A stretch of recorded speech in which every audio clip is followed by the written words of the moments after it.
Two. All right. What is good? What is good, folks? It's your boy Sports PSP. Hope everyone's enjoying a fantastic day. Of course, got my man, Undisputed World Champ. His podcast is out.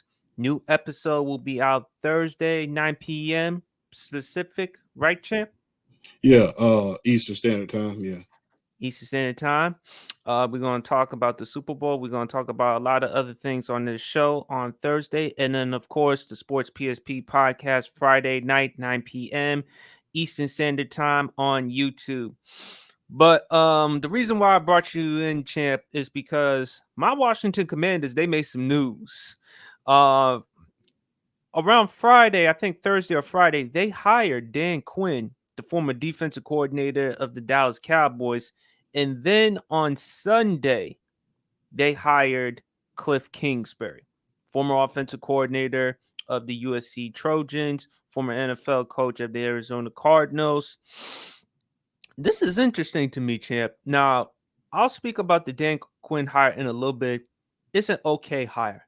It's not the type of hire I anticipated because, of course, I would have loved to have Ben Johnson on the team. But he said, look, we went to an NFC championship game. We lost in that NFC championship game. He's looking at it from the standpoint unfinished business left. But Dan Quinn is a solid hire because we cannot ignore what he did with the Dallas Cowboys defense, especially moving on from Mike Nolan, the former defensive coordinator. So now with Dan Quinn there, I think the defense will be okay. Problem is, there's not enough playmakers on the defensive side of that football field when you look at the Commanders. But you bring in Cliff Kingsbury, the offensive coordinator. I think this is their way of trying to get Caleb Williams, man, because we all know Cliff Kingsbury. Remember, he was the USC Trojans offensive coordinator. He was there Hmm. with Caleb's last year. Cliff Kingsbury has a reputation with young quarterbacks. We saw Arizona, we saw Kyler Murray. You saw Texas Tech. I mean, he worked with somebody Caleb Williams is often compared to, Patrick Mahomes. He had Baker Mayfield before he went to Oklahoma. And then remember, champ, and you know this, he was the former offensive coordinator for Texas A&M when Johnny Manziel won the Heisman Trophy back in 2012 and went to Tuscaloosa and beat Alabama. Hmm. So I think this is the Commanders' way of trying to get the number one overall pick to get Caleb Williams. But the problem is, though, the Chicago Bears have the number one pick. The Commanders don't. Now, unless the Commanders say, hey, wait a minute. Caleb Williams may not want to play for the Chicago. He may want to play for the Commanders because of Cliff Kingsbury. And and another thing that I also have to take into consideration, although the Commanders do not play in DC, Caleb Williams is a native of DC. So it may take that into consideration. Plus, Josh Harris and Magic Johnson are now running the show. It's no longer Dan Snyder running the show. Hmm. So I think if Washington, if they're going to have to try to get the number one pick, they're going to have to trade that number two pick to Chicago.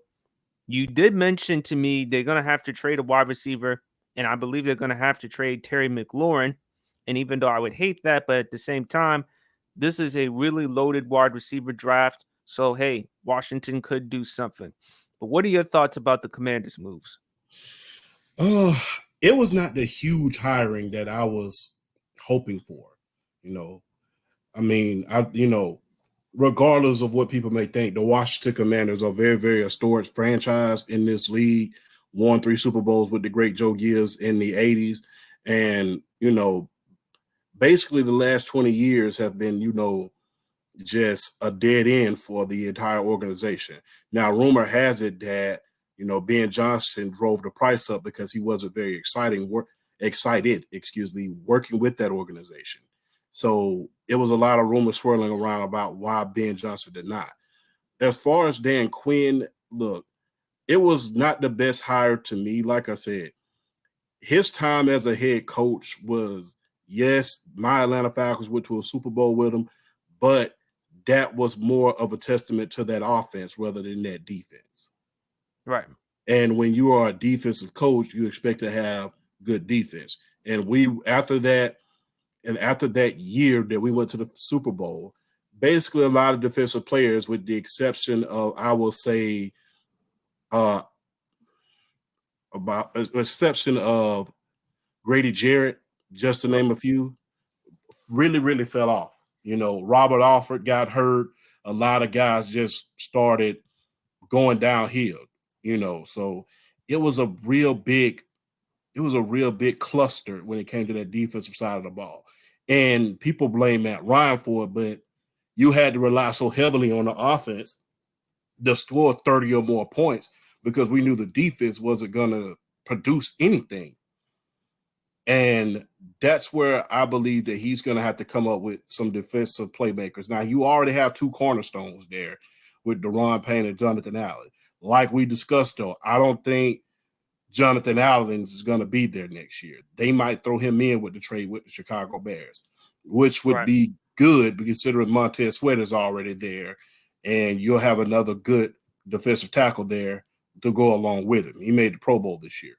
Right. But, I mean, it's going to be interesting to see what they throw in there, and I think that the Chicago Bears are going to – whatever they got last year, they're going to get double this year, whoever – even more, way more. Yes, they're going to – if the Chicago Bears – and I'm on record for this – if the Chicago Bears does not at least go to an NFC championship within the next 3 years, considering the haul they're about to get for Caleb Williams, and that's a big if, they trade him, they should be ashamed of themselves, and the whole front office should be fired. All right. It's interesting. Now, let me ask you this, champ. If you were the GM of the Chicago Bears right now, would you draft Caleb Williams, take him number 1 overall? Or would you still continue to build a franchise around Justin Fields? Because this is going to be the second consecutive time they trade the number 1 overall pick to somewhere else. Remember, they traded the number 1 overall pick to Carolina last year, and they drafted Bryce Young. Caleb Williams is often considered Patrick Mahomes. We don't know if Caleb Williams wants to play for Chicago, considering the fact that the best quarterback they've had in this generation is what, Jay Cutler? Yes, sir. And historically, who's the best quarterback that they've had? Sid Luckman. Right. So when you look at Chicago, and also too, some will make the argument Washington, they're not much better when it comes to quarterbacks. Historically, they've struggled. For us to get Caleb Williams would be exciting. We wouldn't have we haven't had a quarterback of this type of electricity. You got to go back to RG3 in 2012 when we moved up in the draft. We had the 6th overall pick, but then moved up with the number 2 pick in the draft to take him. We damn sure wasn't going to get the number 1 overall pick because, of course, Indy, they locked in to draft Andrew Luck. But what do you do if you're Chicago? Should you draft Caleb or trade him? If I am the Chicago Bears, I need a plethora of players. I don't just need one.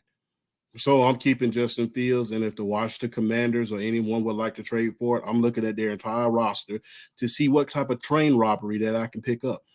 I will say this once, and I will say it over and over again, and I don't mean to be repetitive on your show. The quarterback can't throw on his back.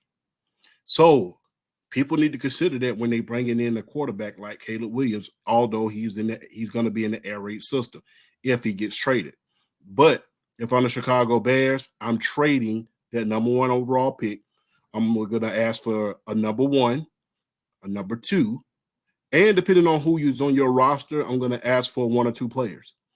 So if I trade him to the Washington Commanders and they're desperate to get him, I'm going to ask for number 1, number 2. Well, excuse me, 2 number 1s, a number 2, and I'm going to see if I can get either the wide receiver, your star wide receiver, in order for Justin Fields to have another target, or I'm going to see if I can get Daron Payne or Jonathan Allen to go along with the defense. That's already improving, by the way, since they were number 1 overall going into the offseason, because the Chicago Bears had the number 1 run defense in the NFL. So for them to add to that and add to that offense is going to be good. Plus, the Chicago Bears need offensive line play. They need offensive line. So don't be surprised if they trade that number 1 overall pick and get a haul back and then go and get a Joe Alt or uh Olufashanu from Penn State. Penn State, Excuse yeah. me. Yeah, I forgot how to pronounce his name. No, no, his name is difficult to pronounce, but if you watch him play, he's definitely special. He's definitely a Mhm. difference maker for a team. And it's conflicting to me, champ, because I feel like Washington, that's something that we need. Even though Sam Howell's not the best quarterback in the world, and at the same time, even though he holds on to the football too long, I mean, that offensive line in Washington, you want to talk about how bad Chicago's offensive line, I think they're better, even though it's not much to brag about. Washington's offensive line has just been bad. Mhm. So if you're Washington, there are other areas that you need to address too. You look at your defense, you had the worst defense in the NFL last year. You look at your offensive line, it was horrendous.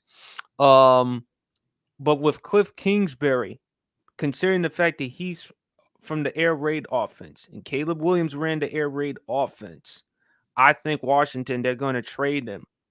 But my thing is this the type of trade Washington needs? Because there are many other issues we certainly have to address. Offensive line. We have to address our DBs. Our pass defense has been horrendous as well. Mhm. And we also need linebacker play. There are other things Washington needs to address as well. Would you do it if you Josh Harris or Magic Johnson trade to get that number one pick? No, I would not. Like I Right. said earlier, quarterback cannot throw on his back. And if you know, like I know, Chicago's going to ask you for one of your key players, if not two. So Yes. my They're thing gonna ask for is, that. yes, and they're going to ask for a big haul in order to rebuild their entire team.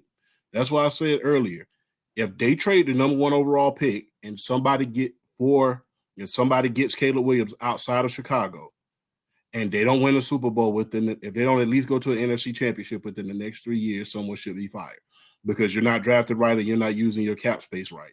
But if I'm Washington, I'm very, very cautious because yes, Caleb Williams is going to put them butts in seats and the air raid is going to be very, very exciting to watch. But you have to watch that as far as being ownership. Because the thing is, you don't want Caleb Williams to end up like Andrew Luck. And the way it's looking, you don't want him to end up like Joe Burrow either, because he's been running for his life the last 3 years. So my thing is be careful about trading up. Now, granted, you have a lot of cap space, you have capabilities 73. to go get some offensive linemen and go get you some, but that's only going to go so far. It's Right. only going to go so far. My thing is, if I'm Washington, if we had the number one pick, then I would have drafted him. But we have Mm-hmm. the number two pick in the draft. I would get that lineman from Penn State, as you mentioned, or I would get some defensive linemen, considering the fact that Sweat and Young, Montez Sweat and Chase Young are gone. I wasn't surprised at all Chase Young was traded, but I was telling you about Montez Sweat, man. Yes, you He's did. big. Yes, you Yeah, did. a dude's a difference maker. But I think for Washington, if you have the number two pick, there are other good quarterbacks. They may not be Caleb Williams level. There's still Drake May from North Carolina. There's the Heisman Trophy winner, Jaden Daniels out of LSU. Sam Howell did struggle as far as with the turnovers last year. He threw 21 interceptions in the NFL. He led the NFL in turnovers. Do you stick with him for another year? You might want to take a look at free agency and see about Russ if he becomes available, or consider bringing back your old quarterback in Kirk Cousins. Because the thing is like this, like I said, if you make the mistake of trading away all of your talent, if you make that mistake, it's going to set you back already even more because Dallas is light years ahead of you at this point. Philadelphia is light years ahead of you at this point. You have to take that into consideration, and those are your nemesis at this point. And you have to ask yourself, what are the New York Giants going to do at a certain point? You have to ask yourself that question if you're the Commanders at this point, because you trading an entire haul. Let's say if Chicago asked for, let's say I want two number ones, a number two, and Terry McLaurin. You just lost a playmaker right there. I wouldn't do it. I Or wouldn't do it because that's just too much for me to give up if I'm Washington. And with Caleb Williams, he has to feel like he wants to be where he wants to be. It seems like to me the only reason why he would consider Washington is because of Kingsbury, the air raid offense, and DC, Josh Harris and Magic Johnson. I get that, but at the same time, and trust me, don't get me wrong, I would love to have a Caleb Williams on my team. He would definitely put fans on the edge of the seat. It would be reminiscent of the good old days when we drafted RG3. People forget how electric RG3 was until unfortunately knees and everything else derailed his career. Mm-hmm. So if I'm Washington, am I willing to go through that again? And unfortunately for me, the answer is no. If you're trying to look for a quarterback, because again, as you told me, champ, this will be the first year with Josh Harris and Magic Johnson running the show. And I'm quite sure they want to move on with quarterback. And not only quarterback, they're going to move on. They've already moved on from Eric Bieniemy. Speaking Yes. of Eric Bieniemy, now that Cliff Kingsbury is going to be the offensive coordinator, a team I would love to see him be with, champ, is your team, the Atlanta Falcons. Raheem Morris is going to take care of the defensive side of the football. And with him as the OC, unfortunately, you still have Desmond Ritter. I still think you probably should draft a quarterback. What, don't you have a top 10 pick in this year's NFL draft? We have number 8, I believe. 1 second. Let me make sure because I don't want Right. to put out any false information. But to piggyback, while we're at it, to piggyback on that, you remember when RG3 came in, I think that was in 2012, they at Yes, least have some capable offensive linemen there with Chris Samuels. And I think they also had Trent Williams as well, if I'm they not did. mistaken. No, So they I did. mean, even them coming, they had Chris Samuels and not to mention they had Alfred Morris as well. So they was really just trading up in order to get a quarterback.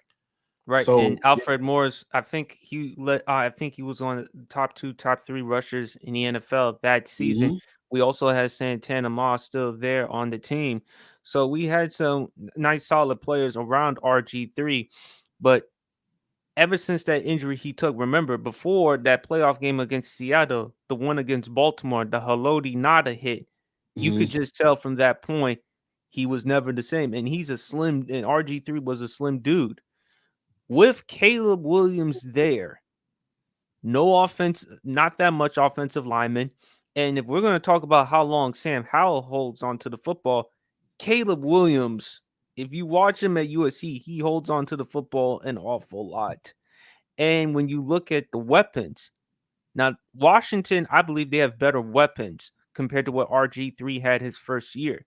You have Terry McLaurin, you have Jahan Dotson, a really good number 2 wide receiver. You have Curtis Samuel and a good deep threat as well. You have De'Ami Brown, Brian Robinson Jr., who you have often said, yo, EB, run the football more. And we saw what he can not only do in the running game, also in the passing game. We saw it in the game against Seattle. Unfortunately for EB, I think the reason why he was fired because number one, he kept relying on the pass too much. You're asking a 5th round quarterback and you're unloading him like he's all of a sudden Patrick Mahomes. And you got to understand EB, and I get it. EB's trying to do this because he's trying to show people, watch what I can do. I can turn this 5th round quarterback out of nothing. And I think he was just trying to do that just to show people that I am a capable guy who could be a head coach on the NFL level. And unfortunately, that didn't work. Where would you like to see EB be at?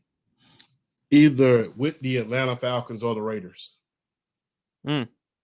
Because I think he would make a big difference on that coaching staff. They already had a top defense going down the stretch with Coach Antonio Pierce.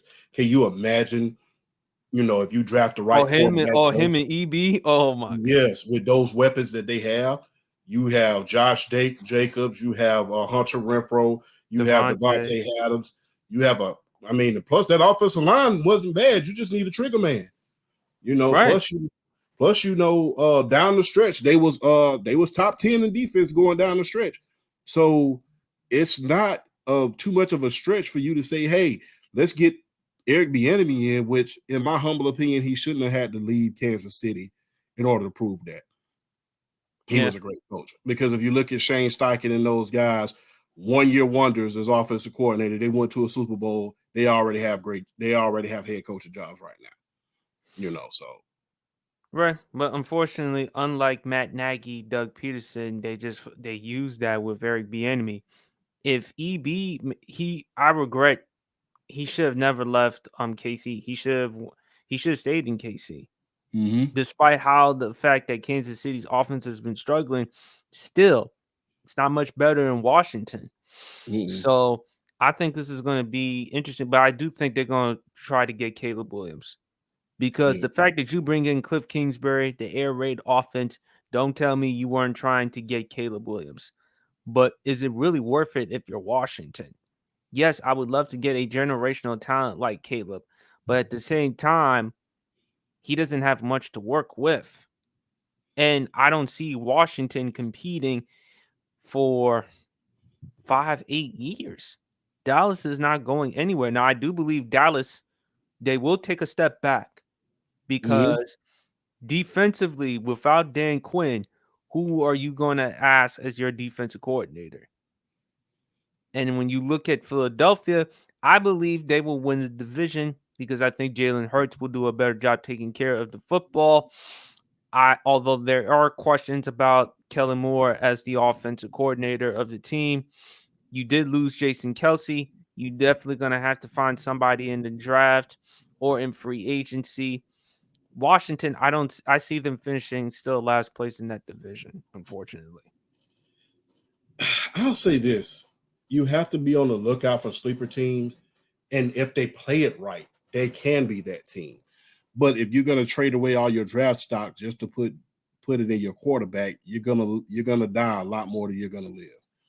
And unfortunately, was seeing a lot of that. I mean, you saw a lot of things going in the NFL this year that we never thought would happen. You saw injuries just pile on top of each other when it came to quarterbacks. I mean, it Right. was crazy. And not to mention, with Joe, and I hate to keep bringing these guys up, Joe Burrow and Andrew Luck, you have to protect your greatest asset. You have to protect these guys. And what's the use of you bringing in a top notch asset like a Caleb Williams if you're not going to have means to protect him? And I think that's the problem. And I know this is not the show for this, but that's the problem that we're seeing right now with Bryce Young. People are calling him a bust because he has no protection. He has no weapons. He has no offense at all. So do we really want to see Washington with Caleb Williams and him having no protection and him to be looked at as a bust his very, very first year Yeah. because he's on his back every 1.5 seconds, and they're running Brian Robinson 30 times a game in order to keep the pressure off of him? No, we don't want to see that. And I'm pretty sure the franchise does not want to be set back 2 to 3 years because you can rest assured they're going to ask for 2 number ones. Right. Off the rip. So you're not going to have a first round pick the very next year, much like the Carolina Panthers. They're going to take one of your great skill position players, and if they want to be greedy and they see you're greedy about it, they see you're desperate for it, they're going to take at least a second or a third. So you're not going to have no picks in the first 2 rounds, and you're going to lose a key positional player. Is it really worth all of that?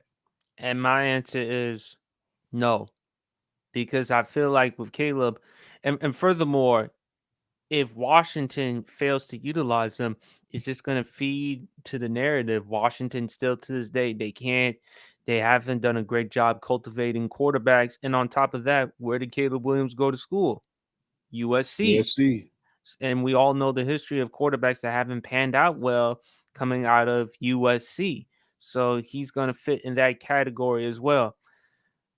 I think if you're Washington, you're going to draft a quarterback in this year's draft. Mm-hmm. Maybe not Caleb Williams because, again, champ, no one really thought much of Sam Howell. So if you think about free agency, I disagree with you with Kirk Cousins because, again, he is coming off the Achilles.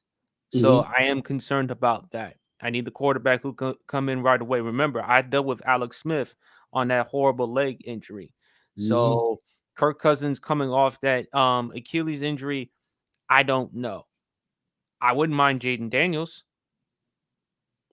And if you don't want to get a quarterback, okay, fine. Either free agency, but I got to address the O line That is a Mhm. major plus because if I can't protect my quarterback, how am I going to go far? You can't. Right. I mean, And if you bring in Caleb Williams, you're gonna have to find a way. Okay, how are you gonna properly utilize him with that O line, which really isn't much to brag about? You're gonna have to ask Brian Robinson Jr. to increase his workload.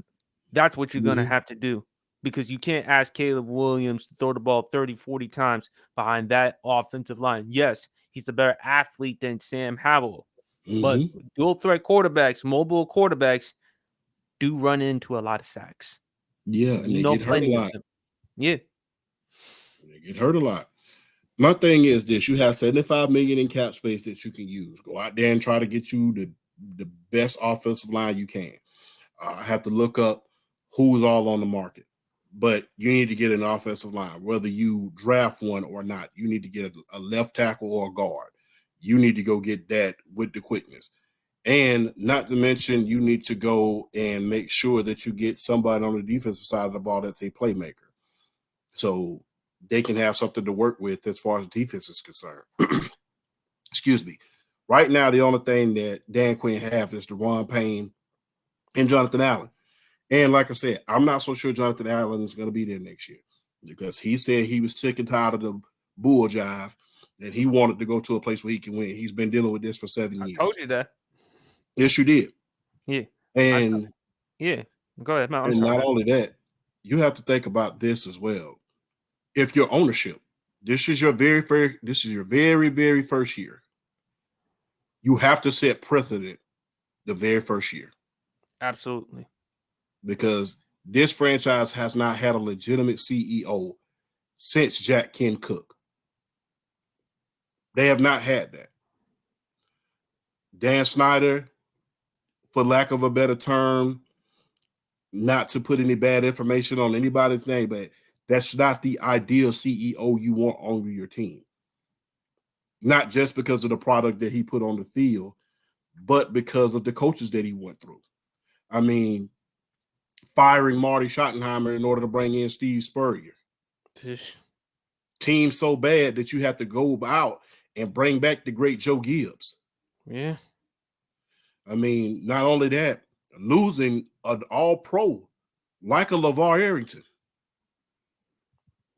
So And lost then of LeVar course, Arrington to, the Albert Hainsworth deal. yes, of course, the Albert. Hey, not to people give that signing a lot of grief, but it was several signings before that that didn't pan out. I mean, remember the Dana Stubblefield signing? Remember, remember when y'all brought in Adam Archuleta and you had a guy that And was Ryan on that Clark. roster. You had a guy on the roster that was better than him. It was just like you see the guy work out. It's like, yeah, he's a system guy. It And was then just more Dan Snyder trying to put fans. He was trying to put fans on the edge of the seats, and then you bring in Deion Sanders, Bruce Smith. But the problem was it was way past their prime when you yeah, brought them at the time. So when you look at all your things, everything you said, Chan, was well on point. This is a huge step for Josh Harris and Magic Johnson because this is your first year, and like I said, Jonathan Allen. The reason why they should trade Allen because I don't see the Commanders winning. And he already let you know how he felt about he can't stand losing. If he continues on with that attitude, and if the younger players see that, they're gonna copy that behavior, and eventually they want out of Washington. Is that something you want if you're Josh Harris and Magic Johnson? No, you don't. So it's about establishing and creating a culture that is conducive. Magic, I still believe in Magic because of what he's done, but I don't think you should get Caleb Williams. I think you should get other draft picks, either get offensive linemen, either get a defensive lineman. You definitely need a DB. You definitely need other difference makers on the offensive and on the defensive side of the football. But if they miss out on Caleb Williams, champ, we don't know about the next year's draft, the 2025 NFL draft. I mean, there's Shador Sanders out of Colorado. There's Drew Aller out of Penn State. So you gotta hope if you Washington, because chances are you probably not gonna end up having the number one, number two pick in the draft. You may end up having like the 7th or 8th overall pick, and you gotta be very fortunate to get a generational type of quarterback. So Yeah, let's not forget Quentin Ewers and Carson Beck from my Georgia Bulldogs as well. right, Those guys are real. Those guys are real good as well. I mean, you got to think about that, and not to mention Cam Ward from the University of Miami. Depending on how he does this year at the U. So let's not discount those guys as well in next year's draft. But to your point, this is arguably the most richest quarterback draft we've seen since I think the '04 draft. I mean, we had Big Ben, Philip JP Rivers, Lawson, Eli. Phillip Rivers. Yeah, that's probably the most richest quarterback draft we've seen since that time. So, but you have to be careful if you're Washington. And you got to, if you're the GM, you got to be careful. Because if Caleb Williams falls to you, go for it. If he doesn't, you might want to reevaluate it. Because the thing is, hey, the Panthers just got set back 5 years, or at least 3. They don't have a number one pick this year. That's going to Chicago, and Chicago is revamping like that. So you're going to find yourself behind the 8 ball in a great division with young players. People got to remember, these are not veteran teams. These guys are young, in their 20s. They haven't signed their contracts as of yet. A lot of them haven't. So Right. you got to think about those things. You know, Jalen Carter's not going anywhere. A lot of those young guys that they drafted from the Georgia Bulldogs, Nolan Smith, a lot of those guys are still developing. They're not going anywhere. So you have to ask yourself, what is the price to pay to play the game? And is it worth giving up everything you have just to bring in a quarterback? Now, if you planning on going all out in free agency, hey, that's great as well. But beware of overvaluing your quarterback. Because like I said, quarterback can't throw on his back. And you do not want to put a rookie quarterback in a position where he has to throw the ball 40 times a game and get sacked 10 times a game. Yeah. Because otherwise you're gonna waste away his career. And then unfortunately for Washington, people are not gonna take you seriously. No. But they have to be very diligent with what they're gonna do, champ. If you feel like he's your guy, then of course you take him. But at the same time, there are much other needs that I have to address if I'm Yes. Washington. But anyway, folks, that concludes the Sports PSP right here. Appreciate my man, Undisputed World Champ, as always. Follow his podcast Thursday night, 9 p.m. Eastern Standard Time. Please go check it out. I will definitely be on the podcast on Thursday night. Y'all enjoy the rest of y'all evening. Don't forget, Sports PSP podcast Friday night, 9 p.m. Please go like and subscribe to the Sports PSP podcast as well as Undisputed World Champ. And we is out. Peace.